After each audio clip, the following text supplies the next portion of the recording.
느헤미야서의 주인공으로 등장하는 느헤미야는 원래 바벨론 포로로 끌려갔던 그런 사람이 아니고, 바벨론이 망한 다음에 그곳에 남아있던 유대인 가운데 태어났던 한 자녀입니다. 그러니까 사실은 느헤미야는 페르시아 출생이고 페르시아에서 자라났고, 1장 11절에 보게 되면은 왕의 술을 맡은 관원으로다가 아주 중요한 보직을 차지하고 있었던 그런 사람이 느헤미야입니다. 그러니까 사실 느헤미야는 그들의 민족의 고향인 예루살렘이 어떠한지, 예루살렘이 어떻게 됐는지, 예루살렘에 대한 정보는 있었겠지만은 실제로 경험을 했던 사람은 아닙니다. 그런데 사실은 이 관원이 되었던 느헤미야가 이제 예루살렘으로 올라갔다가 여건이 안 돼서 돌아오는 사람들이 있었고, 돌아오지 못하는 사람은 그 땅 예루살렘에서 힘들게 살고 있었습니다. 근데 돌아오는 사람들의 말을 느헤미야 이 사람이 지금 듣게 되는 장면부터 느헤미야는 시작됩니다.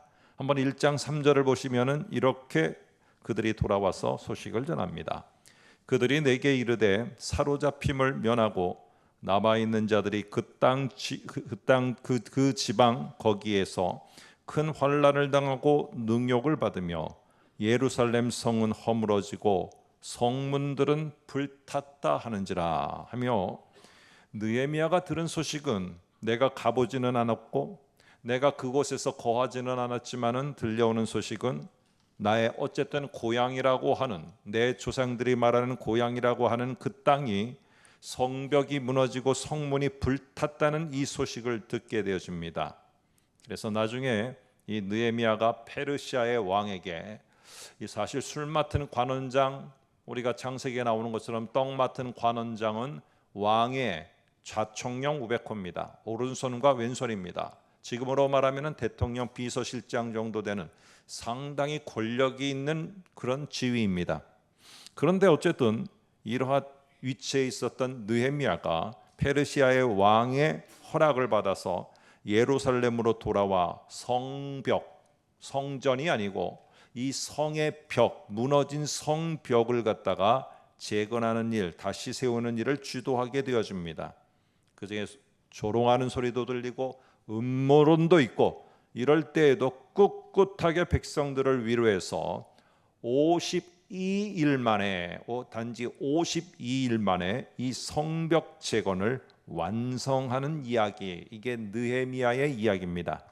자, 그런데 우리는 이제 1장과 2장을 통해서 과연 고대 근동에서 성벽이라는 게 뭘 의미하고 있었을까? 우리가 답을 해보고, 이 성벽이 그러므로 무너졌다는 것은 무엇을 의미하는가? 그리고 이 느헤미야가 페르시아 왕에게 성벽을 짓겠다고 했을 때 성벽을 지어러 올라가라 라고 했는데, 이게 정말로 가능한 이야기일까? 이 성벽을 짓는다는 게, 다시 짓는다는 게 뭘 의미하는데 이게 가능한 이야기일까? 한번 우리는 이제부터 살펴보고 그 내용과 의미와 메시지를 같이 한번 나누어 보고자 합니다. 여러분, 성전이 아닌 성벽 재건하는 일은 사실은 고대 사회에서, 특별히 이 바벨론 페르시아로 넘어가는 이 시대에 있어서는 불가능한 이야기였습니다. 왜 그러느냐? 고대 근동에서는요, 이 내가 믿고 있는 신의 위대함을 나타내는 표현, 우리가 믿는 신이 얼마나 능력과 힘이고 그리고 더 나아가서는 위대한지를 나타내는 증거가, 지난번에 말씀드린 것처럼 신전, 이스라엘, 우리가 표현하는 성전의 크기입니다. 이 성전, 신전이 얼마나 크면 클수록 이 신의 위대함과 능력이 증명이 되어지게 됩니다. 그런데 다른 한편으로는 또 하나가 있는데, 이게 그 성들의 이 성벽, 이 성을 둘러싸고 있는 성벽의 두께가 얼마나 되느냐가 이게 그 나라의 국력, 힘이었습니다. 그러니까 우리나라의 이 성벽이 두꺼우면은 이 성벽이 우리를 지켜주는 힘이요, 이 성벽이 우리의 요새요, 이 성벽이 우리를 지켜주는 산성이 되는 겁니다. 이 성벽이 얼마나 두꺼우냐, 이거는 상당히 중요한 그들의 힘이었습니다. 여호수아 시대 때 이스라엘 백성이 가나안에 들어갈 때 첫 번째로 맞닥뜨렸던 것이 바로 여리고성입니다. 우리가 여리고성을 어떻게 표현합니까? 이거는 무너뜨릴 수 없는 정말 철옹성이다라는 표현을 합니다. 그럴 때 이렇게 무너뜨리기에 불가능하다라고 사람들이 생각하는 여리고성의 두께가 얼마나 됐었느냐? 4m에서 5m 정도 되었습니다. 그 두께가 4m, 5m입니다. 이게 상당한 거죠. 그런데 나중에 이스라엘이 부강해지고 힘을 갖게 됐습니다. 다윗에 이어서 솔로몬 왕 시대 때 그 근동의 어느 나라도 이 이스라엘을 넘보지 못했습니다. 이런 막강한 힘을 가지고 있었을 당시에 예루살렘 성의 두께가 6m입니다. 6m. 여리고 성보다 조금 더 두꺼운 거죠. 이 6m의 성벽을 갖고도 이스라엘 사람들은 이 성벽이 나의 힘이요, 이 성벽이 나의 요새요, 나를 지켜주는 산성이도다 라고 하며 성벽 의존적인 삶을 살았습니다. 그럴 때 시편에 바로 그 저자들이 하는 말, 그 성벽의 두께가 우리를 지켜주는 것이 아니다. 성벽의 두께가 아무리 두꺼워도 무너지는 것이고 그것은 파괴되어지고 우리를 보호할 안전한 것은 되지 않도다.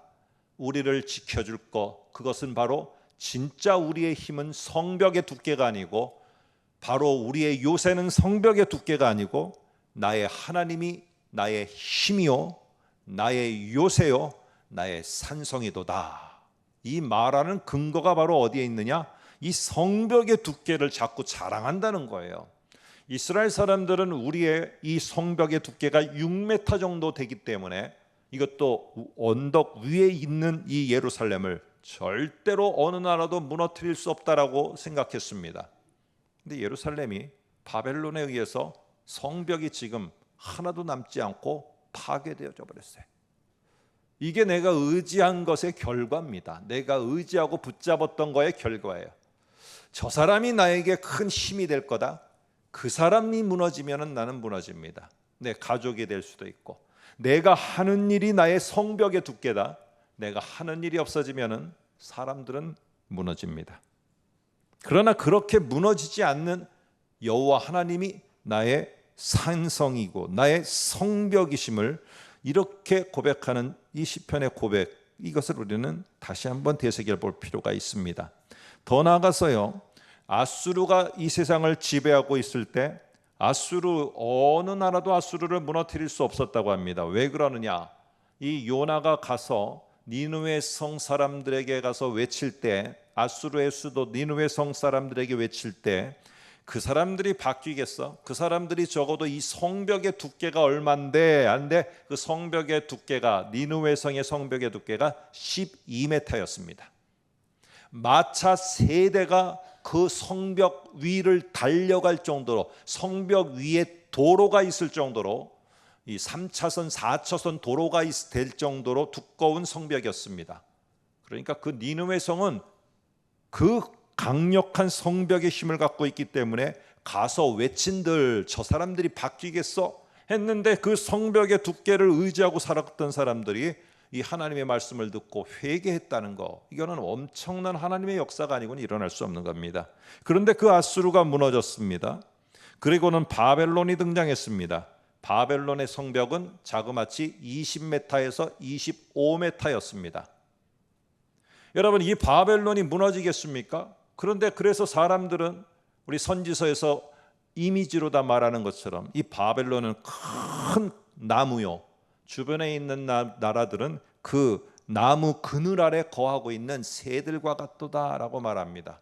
그런데 그런 바벨론이 이 페르시아에게 무너진 것입니다. 페르시아 왕은요, 신전은 그러므로 얼마든지 가서 지어도 괜찮은 거예요. 그래서 유다 백성들도 너희도 네 고향 땅에 돌아가서 니네가 짓고 싶은 성전 짓고 너희들이 하고 싶은 하나님께 제사도 하고 다 하라고 돌려보냈습니다. 관용 정책을 썼어요.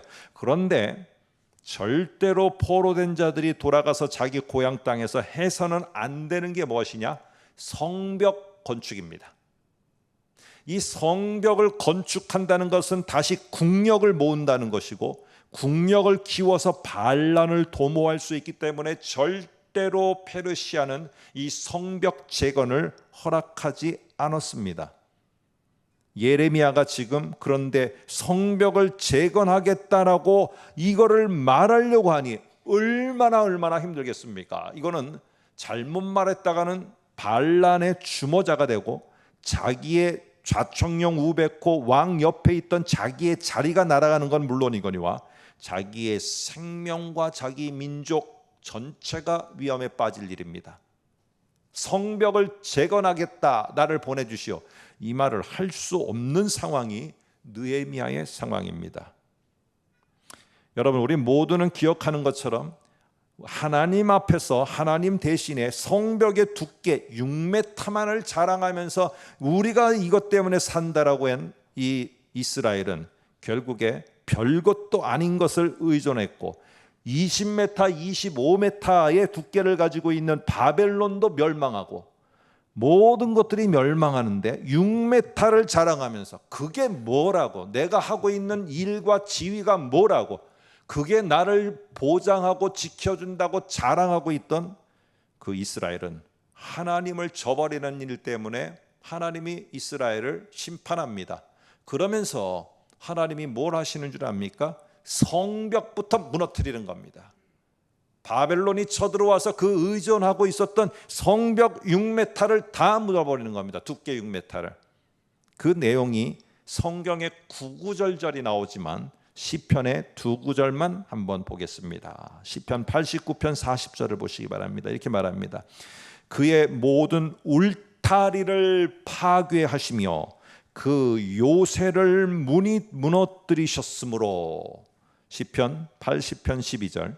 주께서 어찌하여 그 담을 허시사 길을 지나가는 모든 이들이 그것을 따게 하셨나이까.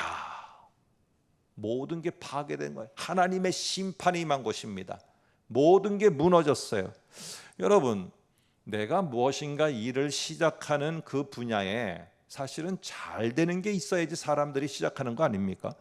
사실 이런 자리, 하나님의 심판으로 파괴되고 무너지고 거기에 설 것이라고는 하나도 없는 이런 상황은 우리는 일반 상식적으로 압니다. 이런 자리는 피해야 되는 자리입니다. 피해야 되는 자리. 이런 자리에는 우리가 남아있으면 안 되는 것입니다. 근데 지금 느헤미야가 얘들아, 우리가 함께 예루살렘으로 올라가 보자 해서 적어도 왕의 오른팔 왼팔 역할을 하는 이 느헤미야가 설득하자 3차로 유다 백성들이 자기의 고향 땅으로 올라갔습니다.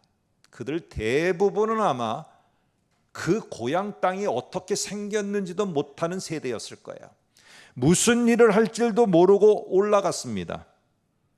자, 그 앞에 펼쳐지는 상황 앞에서 이 느헤미야와 올라간 사람들은 어떤 결심을 했을까요?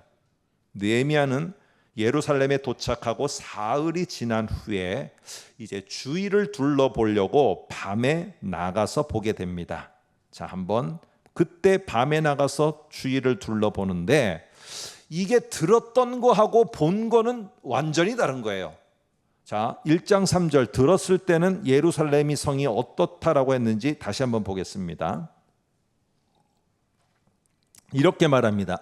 예루살렘 성은 허물어지고의 동그라미를 해보시고, 그런데 2장 13절에 올라와서 내가 들었던 거와는 다르게 직접 본 거는 어땠느냐? 2장 13절에 예루살렘 성이 다 허물어지고가 아니라 다 무너졌고 라고 이렇게 말합니다. 우리 성경에는 이게 대등소이한 표현입니다. 그런데 원문은 완전히 다릅니다. 이 성이 허물어졌다라는 말은 들었을 때는 부분적으로 손상이 되었다는 거예요. 그래서 느헤미야는 생각했을 것입니다. 내가 올라가 보면은 부분적으로 여기저기 망가진 데를 수리하면 되겠구나 하고 올라왔는데, 올라와서 광경을 직접 보니까 성벽이 다 무너졌고, 라는 말은 이거는 부분 수리가 아니라 완전히 기초부터가 없어서 기초부터 돌을 하나하나 다시 쌓아 올라가는 새로운 재건축을 해야 되는 상황이었습니다.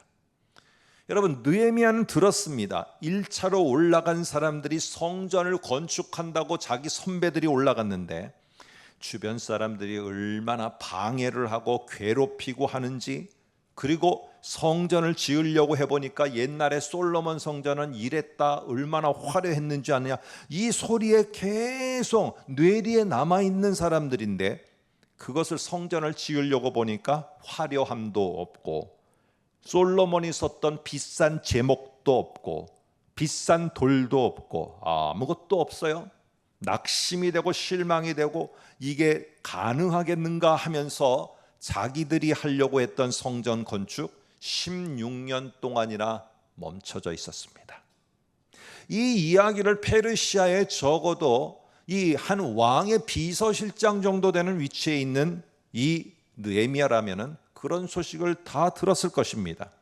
그런데 더 중요한 것은 이 사람들이 다시 페르시아로 돌아가지도 못하고 예루살렘에 정착하지도 못해서 가난 속에 찌들어져 있고, 이러다 보니까 그들이 선택한 방법은 그 땅의 사람들과 결혼을 해서 그 땅 사람들로 사는 것만이 먹고 사는 길이다 해서 그 땅에 그냥 그 사람들과 결혼하고 살고 있다는 이 소식을 들었습니다. 그런데 자기가 사람들을 어쨌든 왕의 오른팔 왼팔이 가자고 하니까 따라 나서기는 했는데, 올라와서 내가 밤중에 뭘 할진 모르고 말하지 않은 상태에서 밤중에 둘러보니까 이거는 내 감당할 일이 아닌 거예요. 이게 부분 수리가 될 게 아니라 완전히 다시 새로 지어야 되는 이런 상황에 저 사람들이 할까? 이 현실 앞에서 느헤미야는 이 왕의 측근 정도 되니까 얼마나 명석하고 판단력이 빠르고 결단력이 있었겠습니까? 여러분, 이러한 모습에서 그는 이 현실을 딱 직시했을 때 유사한 현실, 동일한 선배들이 가서 성전 짓는다고 올라갔다가 이러지도 못하고 저러지도 못하는 상황이 그냥 다 지나가면서 현실 파악이 되고 말했을 겁니다. 선배들처럼 되지 말자. 얘들아, 내일 짐 다시 다 싸라. 아무래도 내가 너희들한테 뭘 하겠다라고 지금 말하려고 하는데 이거 할 게 아닌 것 같다. 내가 들었던 거하고는 와서 보니까 현실은 더 기가 막히고 여기는 우리가 있을 자리가 아니다. 빨리 짐 싸라. 내일 다시 떠나자. 너희들 고생시킬 필요 없다. 이건 하나만하다. 이렇게 하면 늦기 전에 돌아가라고 느헤미야는 돌아갈 결심을 그들에게 심어줬을까요? 아니면은 우리가 올라와야 될 만한 진실된 이유가 올라와 보니까 더 분명해졌다라고 하며 여기에서 해야 될 결심을 하도록 그 사람 백성들을 만들었을까요? 한번 2장 17절을 볼까요? 후에 그들에게 이르기를 우리가 당한 이 어마어마한 감당 못할 것 같은 공경은 너희도 보고 있는 바라. 예루살렘이 황폐하고 예루살렘이 돌 위에 돌 하나 남지도 않고 다 무너져 버리고 성문이 불탔으나 불탔다. 그러나 자, 이 단어를요. 그리고 자, 이제 우리는 돌아가자. 이거는 우리가 할 일이 아니다. 우리가 할 일도 아니고 우리가 여기에 태어난 것도 아니고 우리는 여기에 있을 것도 아니다. 돌아가자 한 게 아니라 자, 불탔다. 황무하다. 그러니 자, 예루살렘 성을 건축하자. 그래서 다시 수치를 당하지 말자 하며 돌아갈 결심을 하는 게 아니라 바로 우리가 해야 될 결심을 하고 있다는 사실입니다. 나는 여건이 안 좋은 곳에서 이건 내가 보니까 이거는 내가 할 만한 게 아니어서 이거는 내가 이렇게 해서는 안 되는 거여서 나는 괜히 손대지 말자 이게 아니라 오히려 모두가 안 하고 있는 이 일에 우리를 불렀기에 우리가 하자라고 이렇게 사람들에게 말합니다. 앞에서 말한 것처럼 느헤미야 성벽 재건을 주변 사람들은 힘을 키워갖고 반란을 일으킬 거라고 생각을 했습니다. 실제로 성벽을 재건해서 국방력을 키워서 페르시아의 반기를 들었던 경우가 종종 있었습니다. 그러기에 왕이 이렇게 성벽을 재건한다는 것을 승인한다는 거, 이거는 완전히 불가능한 일입니다. 그러고 또 알았기 때문에 느헤미야는 자신의 몸이 피골이 상접하도록 말라 비틀어질 때까지 말을 못 꺼내고 있는 상태. 왜? 잘못 꺼냈다가는 이건 반란의 시작이기 때문에. 느헤미야는 왕의 오른팔 왼팔과 같은 역할을 하지만 말을 할 수가 없었습니다. 그런데 죽으면 죽으리라 라고 이렇게 마음을 먹고 에스더처럼 왕이 묻자, 너 왜 이렇게 요즘에 근심이 많냐? 왜 이렇게 말라 비틀어지는 거야? 너무너무 안 됐다. 무슨 일이야? 말해봐. 하니까 그 말에 이 느헤미야가 말을 전합니다. 왕이여, 저희가 성벽을 재건하러 올라가야 되겠습니다. 페르시아 왕이 과연 어떻게 했을까요? 우리는 압니다. 그거를 허락했어요. 그러자 이제는 이 데리고 온 사람들을 모아놓고 이제 2장 18절에 드디어 느헤미야가 우리가 왜 올라왔는가, 이 상황을 보았을 때 너희는 어땠는가 하면서 말을 전합니다. 한번 볼까요? 2장 18절 이렇게 말합니다. 또 그들에게 하나님의 선한 손이 나를 도우시니라. 뭘 도왔습니까? 왕에게 이 성벽을 재건하게 올라가겠다라고 말했는데도 내가 죽지 않았고, 그리고는 그 다음에 보니까 이렇게 말합니다.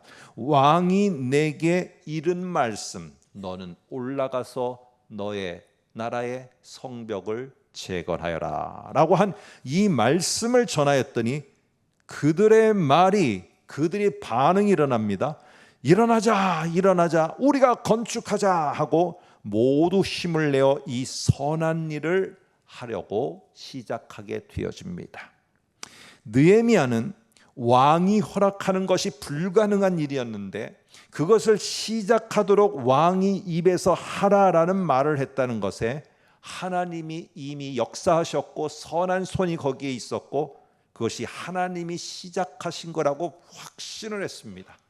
그러나 그렇게 확신을 갖고 내가 여기에 왔지만은, 내가 그 일을 시작했지만은 그 일은 내게 그렇게 쉬운 일이 아니고 가능성 있어 보이지도 않았습니다. 나는 못할 것 같은 일입니다. 그런데 느헤미야는 어떻게 할 수 있었느냐? 이 확신입니다. 누가 시작을 했지? 과연 하나님이 시작하지 않았으면 왕이 그것을 허락할 수 있었을까? 왕이 허락했다는 것은 바로 하나님이 함께하며 그 역사를 이루어가는 것을 시작했다는 것이고, 하나님의 손한 손길이 그 시작에 함께했다면 내가 아무리 상황이 들었던 것과는 다른 상황이라 할더라도 돌아갈 결심을 하는 게 아니라, 포기할 결심을 하는 게 아니라 내가 거기서 무엇을 할까를 보는 사명의 결심을 내가 해야 된다, 우리가 해야 된다 하니까 이 메시지를 들었던 이스라엘 백성, 함께 왔던 자들이 우리가 다 일어나 그렇게 하자, 건축하자 하며 자신들이 무너진 성벽을 일으켜 세우려고 하게 됩니다.